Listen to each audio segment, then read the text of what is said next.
बताइएगा कि world diabetes day है 14 नवंबर को, तो ये क्यों मनाया जाता है? अच्छा, आपने ये बड़ा अहम टॉपिक आज गुफ्तगू के लिए रखा है और मैं चाहूँगा कि नाज़रीन को ज़रा इस बारे में आसान अल्फाज में समझा सकूँ कि वर्ल्ड डायबिटीज़ डे क्यों रखा जाता है और डायबिटीज़ की बीमारी है क्या? पहली दफ़ा वर्ल्ड डायबिटीज़ डे जो है इंटरनेशनल डायबिटीज़ फेडरेशन और डब्ल्यूएचओ ने एक दिन मखसूस किया और ये 1991 में हिस्टोरिकल अगर हम देखें तो उन्होंने ये वहाँ पे तय किया गया कि हम एक वर्ल्ड डायबिटीज़ डे एक ऐसा दिन मनाएंगे जिसमें अवेयरनेस दी जाएगी लोगों को कि डायबिटीज़ की बीमारी है क्या और ये क्यों हो जाती है, किन लोगों को हो जाती है। और आगे जाके यूनाइटेड नेशन ने 2006 में रेजोल्यूशन पास की कि 14 नवंबर को ये दिन हमेशा मनाया जाएगा। अब ये 14 नवंबर ही क्यों, कोई और दिन क्यों नहीं?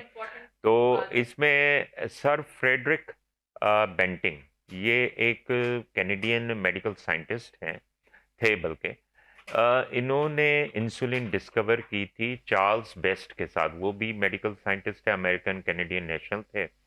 ये 1922 में इंसुलिन डिस्कवर की गई थी। इंसुलिन का बड़ा रोल है डायबिटीज़ में की बीमारी में, और वैसे भी इंसुलिन का बड़ा रोल है। हमें इंसुलिन के रोल को भी समझना चाहिए कि इंसुलिन हमारे जिस्म में काम कैसे करता है।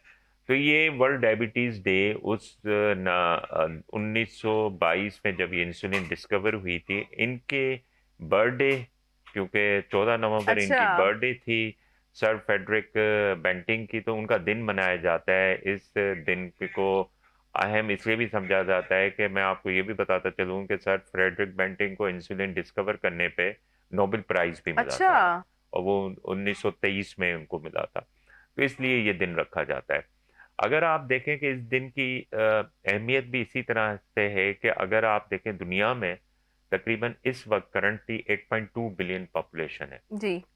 और 2023 के करीब एक लेंसेट में, लेंसेट जर्नल है, उसमें एक रिसर्च टॉपिक आया था कि तकरीबन उस वक्त 2023 की मैं बात कर रहा हूँ कि तकरीबन आधा बिलियन लोगों को डायबिटीज पूरी दुनिया में थी। ओ गॉड। आधा बिलियन।